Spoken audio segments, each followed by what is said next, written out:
आप सभी भाई बहनों का आज की आध्यात्मिक चर्चा में बहुत बहुत स्वागत है।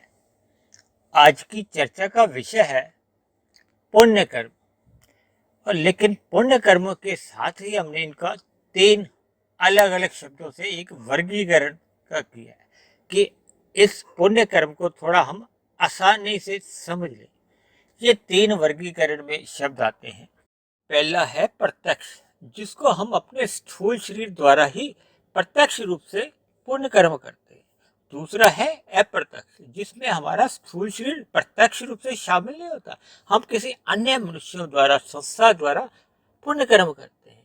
और अनुमोदन का मतलब होता है जब अन्य जो पुण्य कर्म करते हैं उनका हम पक्ष ले लेते हैं। देखिए, आज जो हम पुण्य कर्मों पे चर्चा करने जा रहे हैं, इनका अभिप्राय केवल सकाम पुण्य कर्मों से ही है। जबकि भगवान श्री कृष्ण ने गीता में जो आपको हमें कर्म योग का उपदेश दिया है, उसका मतलब होता है निष्काम भाव से कर्म करना।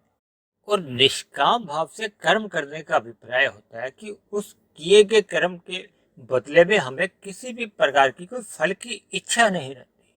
जबकि वर्तमान समय जो कलयुग चल रहा है, अक्सर मनुष्य अपने जो कर्म करता है वो सकाम भाव से ही करता है, फल पाने की इच्छा से ही करता है। और कलयुग में तो प्राय ऐसा भी देखा जाता है कि मनुष्य पाप कर्म कर जाता है अपने विषय भोगों की प्राप्ति के लिए। विषय भोग क्या, उनसे आपको हमें सुख मिलता है। और उसके लिए जब मनुष्य एक आवश्यक कर्म नहीं करता, यानी कि मेहनत नहीं करता, परिश्रम नहीं करता, पुरुषार्थ नहीं करता, और अन्य मनुष्यों के साथ छल कपट, ठगी, हेरा फेरी जैसे अनीतिगत कार्य करता है, तो फिर वो पाप कर्म माने जाते हैं।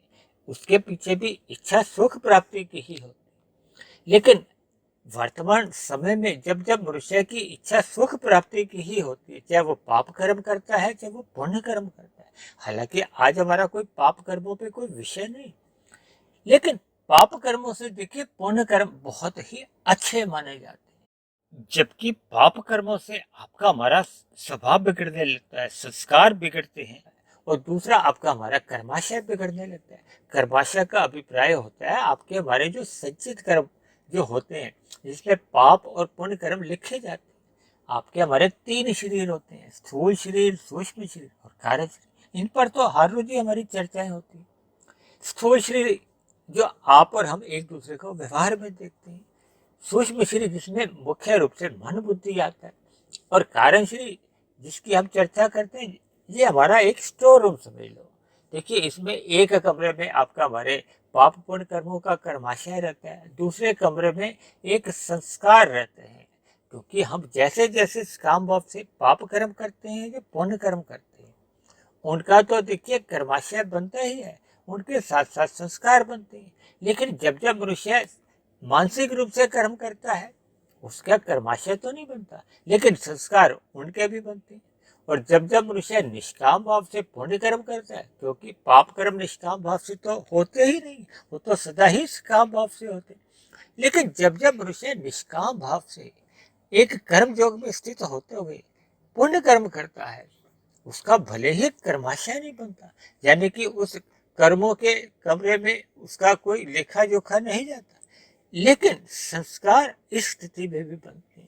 और ये संस्कार आपकी हमारी आध्यात्मिक उन्नति को एक गति देते हैं।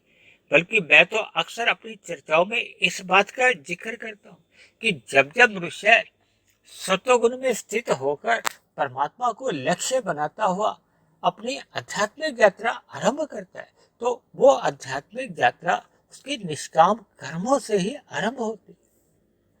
देखिए, हम जितने भी पुण्य कर्म करते हैं, चाहे वो देखिए जो आज हम इस पर चर्चा कर रहे हैं, प्रत्यक्ष भी हो सकते हैं, अप्रत्यक्ष भी हो सकते हैं, अनुमोदन भी हो सकते हैं, भले ही ये अच्छे माने जाते हैं। क्योंकि मैंने कहा ना, देखिए पाप कर्मों से पुण्य कर्म अच्छे माने जाते हैं।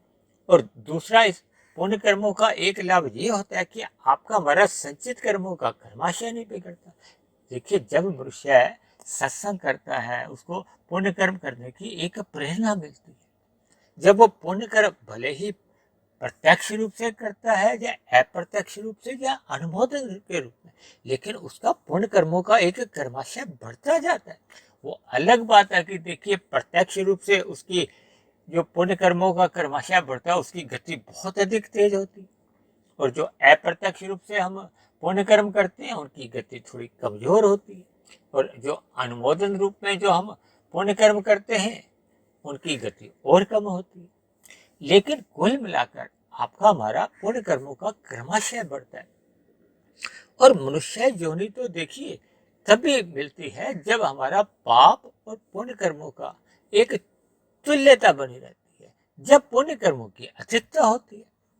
लेकिन जैसे ही पाप कर्मों की अधिकता होती है तो फिर जो नीचे की 80 लाख योनियां वो हमारा इंतजार करती है। इंतजार का मतलब है कि प्रकृति फिर दंड रूप में वो नीचे की योनियों में क्रमशः भेज देती है। देखिए 84 लाख प्रकार की योनियां बताई गई है। 84 लाख प्रकार की योनियों में मनुष्य योनि के अलावा ऊपर की भी योनि है और नीचे की भी योनि। ये जो नीचे की योनियां है यही एक बंधन का एक पाप रूपी फल का कारण होती है। देखिए नीचे की जो योनियां हैं वो 80 लाख प्रकार की हैं, और इन 80 लाख में हम विभिन्न प्रकार की योनियां तो प्रत्यक्ष रूप से अपने घरों के आसपास देखते हैं, जिनमें देखिए पेड़ पौधे, कीड़े मकोड़े, कीट पतंगे, पक्षी, पशु। हालांकि हम सभी प्रकार के 80 लाख की योनियों को तो अपने पूरे जीवन में देख नहीं पाते, लेकिन हम काफी अंश में इन सभी योनियों के जीवों को कुछ अंश में देख पाते हैं, महसूस कर पाते हैं। उनके जीवन का जो एक दिनचर्या रहती है, देखिए वैसे तो देखिए दिनचर्या एक मनुष्य के नाम से ही संबोधित होती है, लेकिन नीचे की योनियों में तो देखिए पक्षी, पशु या कीट पतंगे जैसे भी हैं उनका एक जीवन व्यतीत तो उनका भी होता है। भले ही उनका जीवन आपके हमारे जीवन से बिल्कुल ही भिन्न स्थिति में होता है। आपके हमारे रहने के तो देखिए स्थान है, पहनने को कपड़े हैं और खाने को भोजन हमें मिल जाता है, लेकिन नीचे की योनियों के जीवों का तो ऐसा कोई नियम ही नहीं है कि उनको सुबह का नाश्ता मिलेगा, और सुबह का नाश्ता अगर मिल गया तो दोपहर का खाना भी मिलेगा। ऐसा कोई आवश्यक नहीं है। भले ही उनको इस बात का बोध नहीं रहता, ये तो परमात्मा की एक उन पर दया भाव रहते हैं कि उन्होंने नीचे की योनियों के सभी जीवों को क्रमशः अचेत रखा। अचेत का मतलब है कि उनको ऐसा बोध नहीं होता। जैसे हम कभी कभी दांत में पीड़ा होती है, कोई दांत निकलवाते हैं तो डॉक्टर उतने क्षेत्र को अचेत कर देता है इंजेक्शन देकर, या किसी और कारण से उसको अचेत कर देता है ताकि हमें पीड़ा नहीं हो। देखिए नीचे की योनियों के जितने भी जीव हैं उनको भी तो पीड़ा होती है, उनको भी कष्ट होता है, इसलिए परमात्मा ने उनको क्रमशः अचेत रख दिया। देखिए पेड़ पौधे तो कितने ही कटते रहते हैं, कई बच्चे तो आते जाते ऐसे ही पत्ते तोड़ देते हैं, तो उनको भी तो देखिए एक योनि है, उनमें भी आत्मा है, उनको भी कुछ कष्ट होता है, लेकिन वो कष्ट इतना निम्न स्तर का होता है कि उनको किसी भी प्रकार का कोई बोध नहीं रहता, क्योंकि वो क्रमशः अचेत योनि है। जबकि पेड़ पौधे के जितने भी जीव हैं वो तो चल ही नहीं सकते, इन सभी योनियों को अचर योनि कहा जाता है। जबकि उसके बाद देखिए रेंगने वाले जीव आते हैं, फिर उड़ने वाले पशु पक्षी, ये देखिए कई तरह के जीव हैं। लेकिन अब हम अपनी मूल चर्चा पे आते हैं कि मनुष्य को अपने भिले हुए जीवन में पुण्य कर्म करने चाहिए, और पुण्य कर्म देखिए प्रत्यक्ष रूप से, अप्रत्यक्ष रूप से और अनुमोदन के रूप में। जो मुझे देखिए शास्त्रों को पढ़ने पे जो जो बातें मेरी पकड़ में आती हैं, समझ में आती हैं, या महापुरुषों के सत्संग करने से जैसी जैसी मेरी भी बुद्धि बनती है, जो जो बातें मुझे तर्क संगत लगती हैं, जिन जिन बातों पे चर्चा करके मुझे लगता है कि हम सभी भाई बहनों के जीवन में एक आध्यात्मिक उन्नति अधिक गति से हो सकती है, तो फिर मैं उन सभी बातों को एक आधार देते हुए, यानी कि सैद्धांतिक बातों को एक दिशा दे देता हूँ, ताकि आपके हमारे जीवन में एक आध्यात्मिक उन्नति हो, आपके हमारे कर्मों में सुधार हो। क्योंकि पुण्य कर्म होने से तो आपके हमारे जीवन में एक अधोगति से तो मनुष्य बच ही सकता है। यानी आपके हमारी दिनचर्या में जब पुण्य कर्म अधिक होते हैं तो आपका हमारा फिर संचित कर्मों में पुण्य कर्मों की भी अधिकता बनी रहती है। फिर दूसरी बात, जैसे जैसे हम पुण्य कर्म अधिक करते हैं तो आपके हमारे शुभ संस्कार भी बनते हैं। यानी कि कुल मिलाकर मनुष्य की एक अधोगति में गिरने की जो संभावनाएं होती हैं, अक्सर देखिए कलयुग में मनुष्य सत्संग के अभाव में कुसंग करता रहता है, और कुसंग के प्रभाव से मनुष्य कितने पाप कर्म करता है इसकी उसको स्वयं को बोध ही नहीं होता। अक्सर मनुष्य दिन में 2-4 पुण्य कर्म अगर करता है तो उसको तो वो दिमाग में बिठाए रखता है कि आज मैंने ये पुण्य कर्म किया, आज मैंने ये पुण्य कर्म किया, लेकिन अपने व्यवहार में वो कितने ही पाप कर्म करता है उसको स्वयं भी इस बात का ज्ञान नहीं रहता।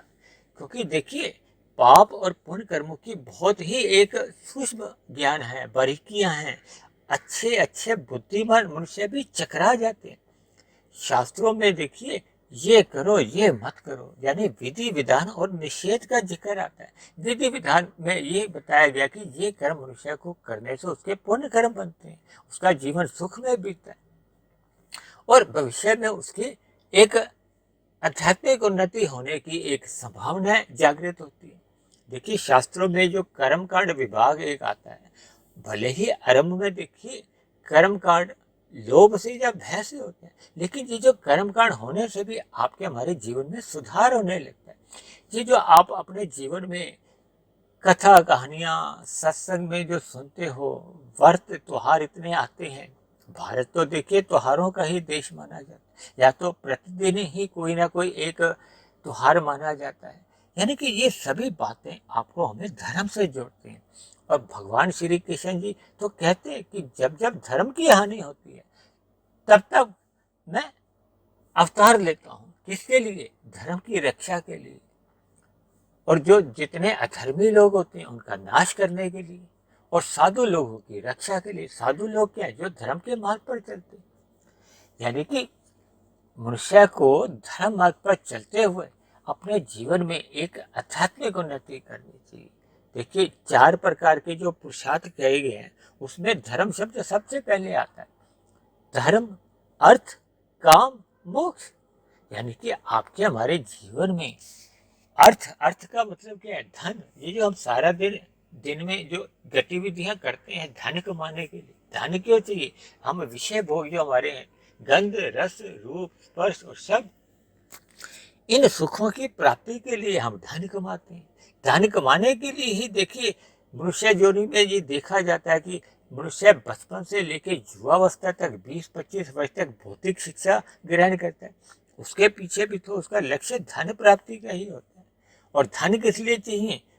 धर्म, अर्थ, काम, यानी कि कामनाओं की पूर्ति के। काम क्या है? जैसे 5 आपके हमारे भोग विषय हैं, इनसे उसको सुख की इच्छा रहती है। देखिए सभी आत्माओं का एक स्वभाव है, सुख प्राप्ति की एक उसकी प्रवृत्ति होती है, इच्छा होती है। और जब जब दुख आते हैं उससे वो निवृत्ति चाहता है, छुटकारा चाहता है। इसीलिए तो देखिए गीता में भगवान श्री कृष्ण ने कहा है कि देखिए पाप कर्म तो बंधन का कारण है ही, ये पुण्य कर्म भी देखिए बंधन का ही कारण है। इसलिए मनुष्य को अपने जीवन में निष्काम भाव से कर्म करने चाहिए। लेकिन पुण्य कर्म पाप कर्मों से बहुत ही अच्छे माने जाते हैं। इसलिए तो आज हम पुण्य कर्मों पे थोड़ी एक अलग ही चर्चा कर रहे हैं। देखिए प्रत्यक्ष पुण्य कर्म को मैं 100% इसलिए लाभदायक समझता हूँ क्योंकि जब हम स्वयं इन कर्मों को करते हैं, देखिए प्रत्यक्ष का मतलब ही ये है कि जिसको हम स्वयं अपने हाथों द्वारा या अपनी स्थूल इंद्रियों द्वारा, यानी कि अपने स्थूल शरीर द्वारा मन बुद्धि को साथ लेते हुए शुभ कार्य करते हैं। ऐसे सभी शुभ कार्य से फिर हमारे कारण शरीर में देखिए इसके बहुत ही शुभ संस्कार बनने लगते हैं। देखिए आप अगर अपने जीवन में कुत्तों को दूध पिला देते हो, गाय को अपना कोई ग्रास देते हो, रोटी देते हो, चारा देते हो, इसी तरह चींटियों को कुछ आप अन्न के दाने दे देते हो, यानी विभिन्न प्रकार से पक्षियों को, कबूतरों को, अब आप अगर वृक्षों को भी जल देते हो तो ये भी एक सेवा भाव रहते हैं। देखिए हम जितने भी अपने स्थूल शरीर द्वारा इन पुण्य कर्मों को जब हम करते हैं तो आपके स्थूल शरीर के साथ साथ आपका हमारा मन बुद्धि भी शामिल होता है। हमें अच्छा लगता है। भले ही देखिए ये चाहे सकाम भाव से हैं चाहे निष्काम भाव से। देखिए सकाम भाव से निष्काम भाव के पुण्य कर्म तो बहुत ही अच्छे माने जाते हैं, लेकिन आज जो हम चर्चा कर रहे हैं, देखिए हम जो अपने प्रत्यक्ष रूप से इन पुण्य कर्मों को करते हैं, तो फिर आपके हमारे कारण शरीर में देखिए कर्माशय तो अच्छा बनता ही जाता है, पुण्य कर्मों का कर्माशय बढ़ता जाता है, लेकिन साथ के साथ आपके हमारे जो संस्कार हैं वो 100% शुभ रूप में बनने लगते हैं, यानी कि शुभ संस्कार बनने लगते हैं। इसी तरह जब जब मनुष्य अप्रत्यक्ष रूप से दान देता है, देखिए अक्सर आपने अपने जीवन में देखा होगा, कभी कभी कुछ संस्थाएं दान मांगती हैं, जिसको कुछ लोग चंदे का भी नाम दे देते हैं। देखिए आप कभी किसी कोई अंध विद्यालय से आ गया, उसकी आपने कोई पर्ची कटवा देते हो 50-100 रुपये की, या किसी मंदिर में कोई आप अपनी कुछ राशि दे देते हो, गुरुद्वारे में आप कुछ भोजन के लिए आप अपना कुछ धन देते हो। इसी तरह देखिए जब हम प्रत्यक्ष रूप से अपने सेवा भाव से मंदिर मस्जिद गुरुद्वारों में जाकर कोई सेवा करते हैं, किसी भी प्रकार की देखिए जब सेवा होती है जो हम प्रत्यक्ष रूप से करते हैं, वो हमारी एक प्रत्यक्ष पुण्य कर्म माने जाते हैं। और जब जब हम केवल धन राशि किसी संस्था को दे देते हैं या किसी एक व्यक्ति विशेष को भी दे देते हैं कि इस राशि को आप पुण्य कार्यों में लगाओ, कोई स्कूल खुलवा देते हैं या प्याऊ लगवा दिया, कहीं आपने कोई ऐसा कमरा बनवा दिया जहाँ लोगों के बैठने की एक व्यवस्था होती है, कहीं पंखा लगवा देते हैं, कहीं कूलर लगवा देते हैं। देखिए इन सभी कर्मों में मनुष्य प्रत्यक्ष रूप से शामिल नहीं होता, तब ऐसी स्थिति को मैंने देखिए अप्रत्यक्ष पुण्य कर्मों का नाम दिया। भले ही देखिए मनुष्य की इसमें भी आध्यात्मिक उन्नति होती है, लेकिन इसमें आपके हमारे कारण शरीर में जो संस्कार प्रत्यक्ष रूप पुण्य कर्मों से बनते हैं उतने नहीं बन पाते। देखिए इसको मैंने अपने केवल एक चर्चा को आगे बढ़ाने के लिए, क्योंकि मैं जितने भी देखिए चर्चाएं करता हूँ उसमें 1, 10, 100, 1000 की चर्चाएं करता हूँ, तो यहाँ मैंने देखिए प्रत्यक्ष पुण्य कर्मों को जब हमारे शुभ संस्कार बनते हैं वो 100% का नाम दिया, यानी कि हमारे शुभ संस्कार 100% बनते हैं। लेकिन जब जब हम अप्रत्यक्ष रूप से किसी को दान राशि देते हैं, देखिए कुछ लोग ऐसे हैं जो अपने वेतन का 5%, 10% अलग ही इन कार्यों के लिए लगाते हैं, यानी कि ये सभी कार्य जो वो प्रत्यक्ष रूप से तो नहीं करते, ऐसे सभी पुण्य कर्मों के लिए जो संस्थाओं को दे देते हैं, यानी कि अन्य मनुष्यों द्वारा नेक काम करने को या पुण्य काम करने में सहायक बनते हैं, भले ही वो धन राशि द्वारा सहायक बनते हैं या किसी अन्य रूप में, तो वो फिर आपके हमारे कारण शरीर में देखिए पुण्य कर्मों का कर्माशय तो बनता ही है, भले ही इसमें भी पुण्य कर्मों का कर्माशय थोड़ा कम अंश में बनता है, लेकिन मुख्य रूप से देखिए जो आपके हमारे कार्य शरीर में संस्कार बनते हैं उनका भी अनुपात प्रत्यक्ष पुण्य कर्मों की तुलना में कम बनता है। इसको मैंने देखिए एक 10% का नाम दिया। इसी तरह एक पुण्य कर्म होते हैं अनुमोदन के रूप में। देखिए आपने प्रत्यक्ष रूप से किसी भी तरह कोई पुण्य कर्म नहीं किया, लेकिन जो संस्था पुण्य कर्मों में लगी हुई है या जो मनुष्य व्यक्तिगत रूप में पुण्य काम करते हैं, यानी कि जो मनुष्य प्रत्यक्ष रूप से पुण्य कर्म करते हैं या अप्रत्यक्ष रूप से पुण्य कर्म करते हैं, आप केवल उन सभी मनुष्यों की एक सराहना करते हो या उस संस्था विशेष की एक सराहना करते हो, प्रशंसा करते हो, तो ये सभी अनुमोदन पुण्य कर्म गिने जाते हैं।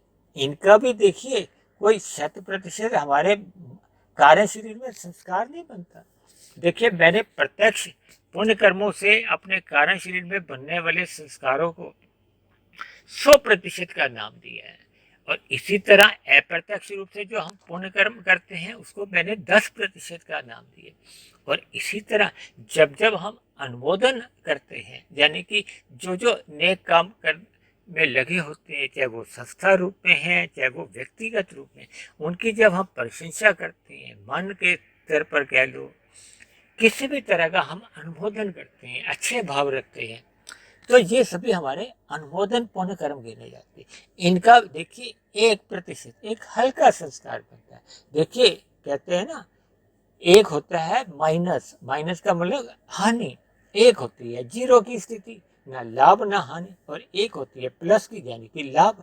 देखिए मनुष्य जब ऐसी स्थिति में भी पुण्य कर्म करता है, यानी कि अनुमोदन की स्थिति में भी रहता है, तब ऐसी स्थिति में भी देखिए वो पाप कर्मों से तो बचा ही रहता है, यानी कि वो माइनस की जगह जीरो की स्थिति में रहता है, या जीरो से थोड़ी ऊपर की स्थिति में आ जाता है। यानी ये सभी अनुमोदन के भी पुण्य कर्म आपके हमारे जीवन को एक सकारात्मक दिशा देते हैं। देखिए आज हम अनुमोदन में पुण्य कर्म कर रहे हैं, कल को हमें प्रेरणा मिलेगी, फिर हम अप्रत्यक्ष रूप से पुण्य कर्म करने लगेंगे।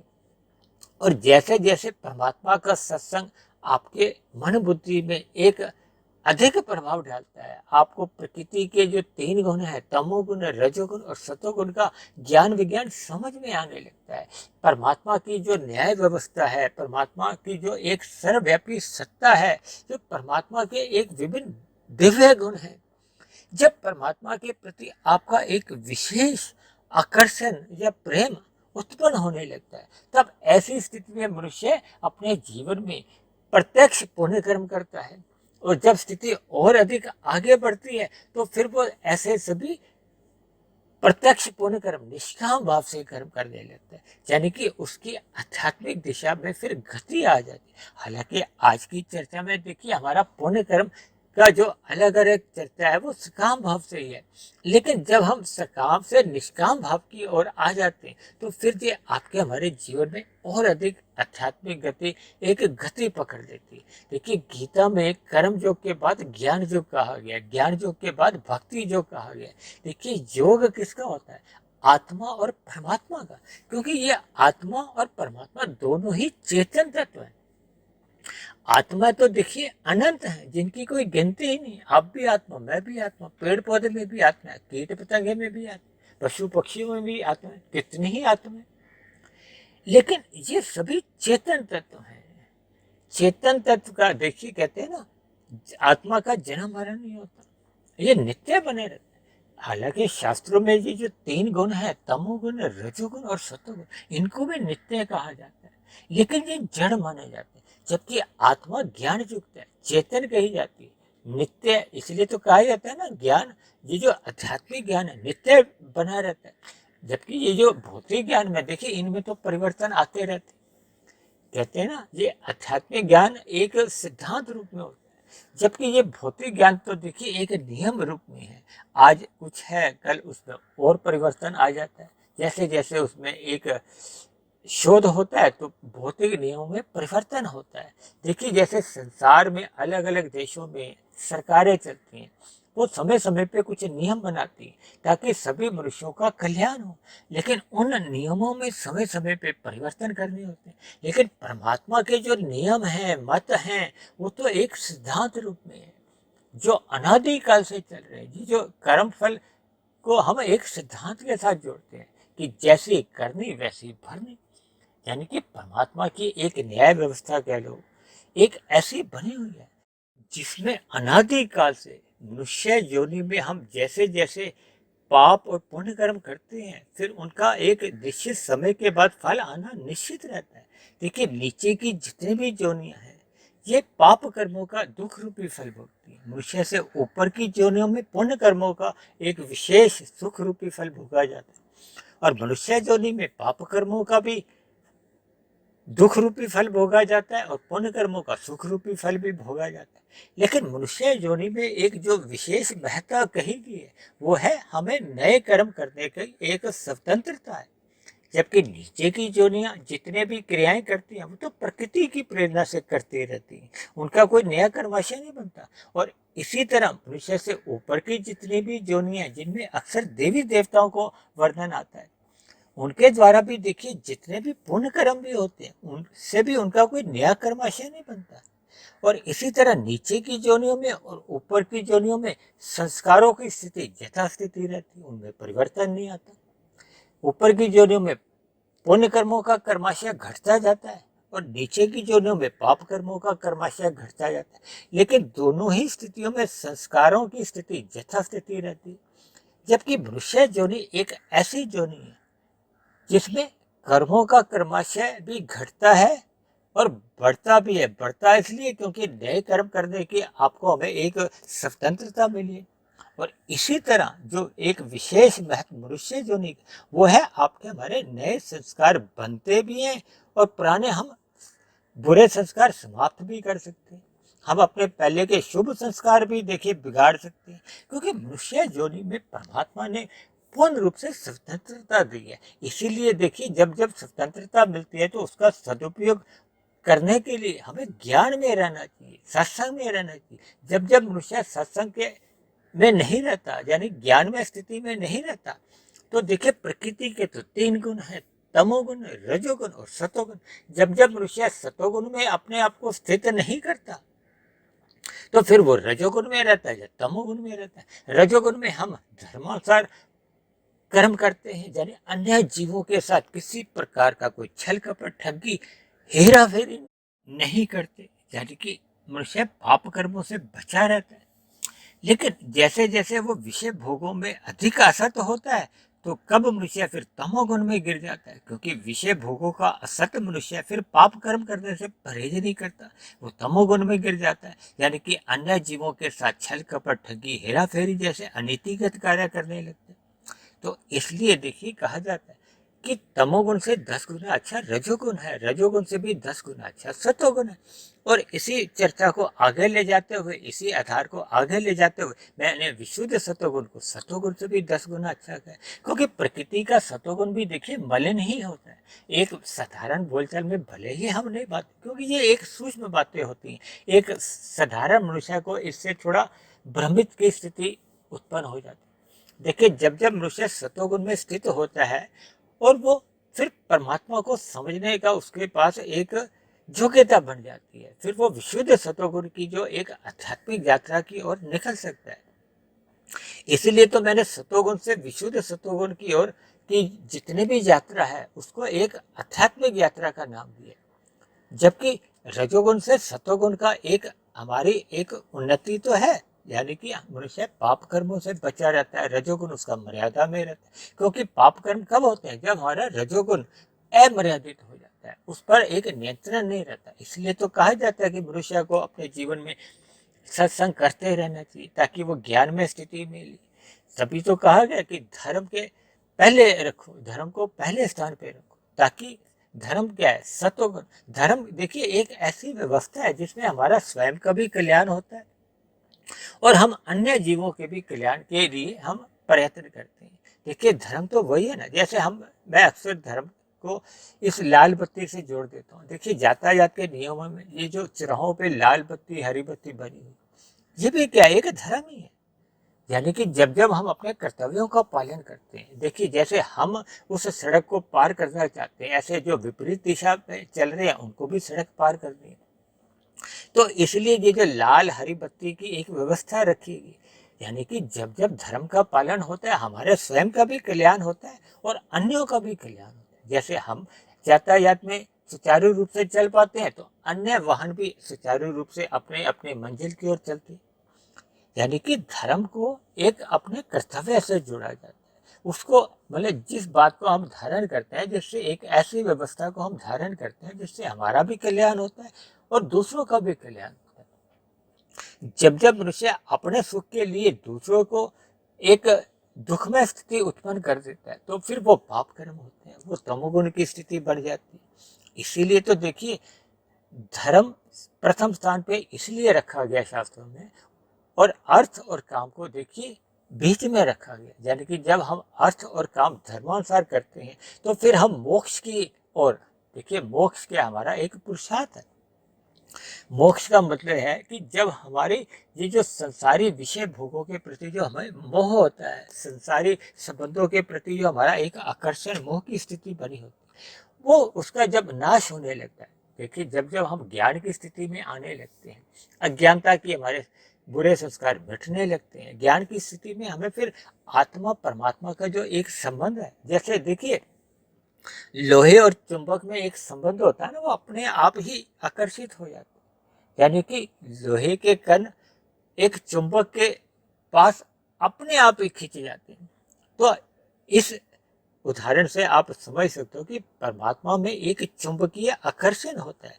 हम सभी आत्मा एक लोहे के समान आप समझ लो, हम परमात्मा की ओर सहज ही आकर्षित हो जाते हैं। लेकिन यदि ये प्रकृति के गुण, ये जड़ पदार्थ हमें अवरोध पैदा कर देते हैं, ये फिर प्रकृति के जो गुण है, रजोगुण और तमोगुण, ये एक ऐसा अवरोध पैदा करते हैं कि हम प्रकृति के पदार्थों के प्रति तो सम्मुख हो जाते हैं और परमात्मा के विमुख हो जाते हैं। देखिए, जैसे लोहे के कण को आप माचिस की डब्बी के अंदर रख दो, तो पास में अगर चुंबक दूर है तो फिर वो उसके बीच में अवरोध आ जाता है।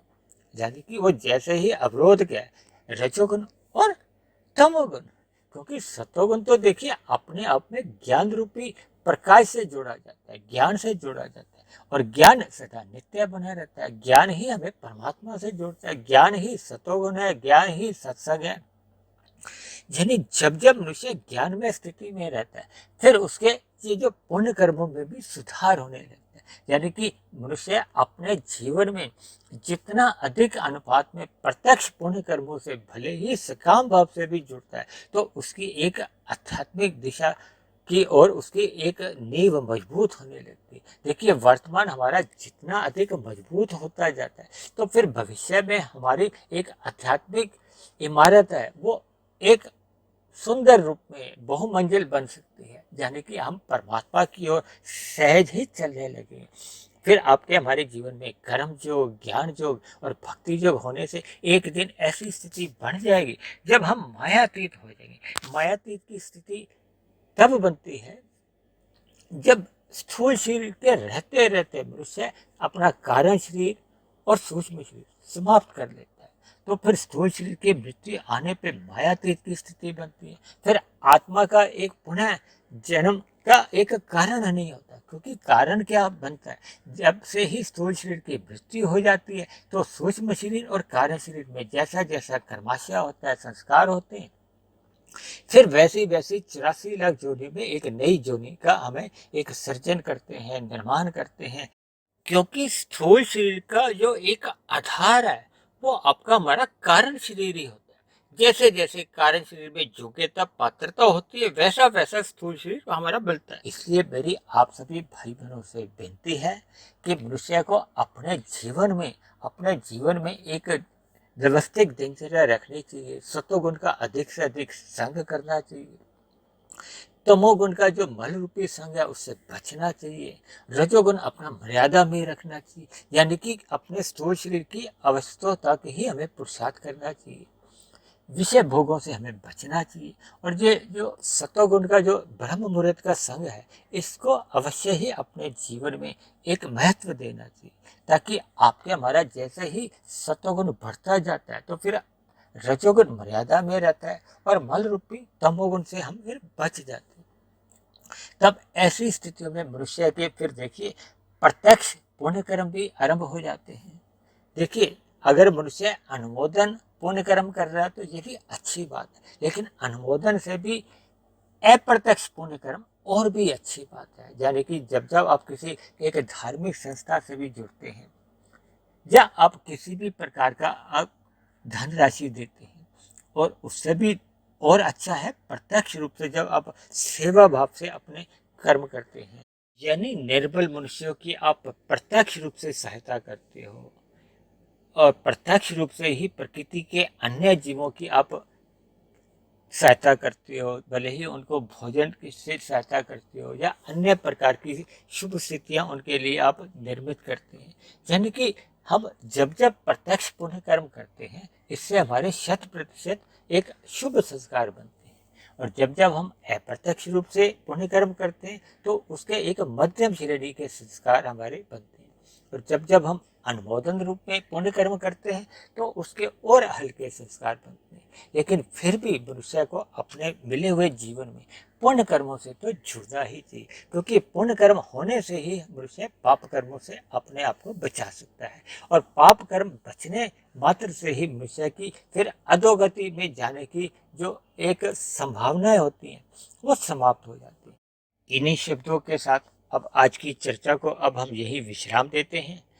आज की चर्चा से संबंधित आप किसी भाई बहन का कोई प्रश्न हो, कोई मेरी कही गई बात आपको समझ में नहीं आई हो, या मेरी कही गई बातों पर आपको कोई मतभेद हो, शिकायत हो, यानी मेरी कही गई बातें आपको तर्क संगत सही नहीं लगती हो, तो आप नीचे दिए गए कमेंट्स बॉक्स पर जाकर आप अपने प्रश्न, सुझाव या आप अपनी आपत्ति लिख सकते हैं।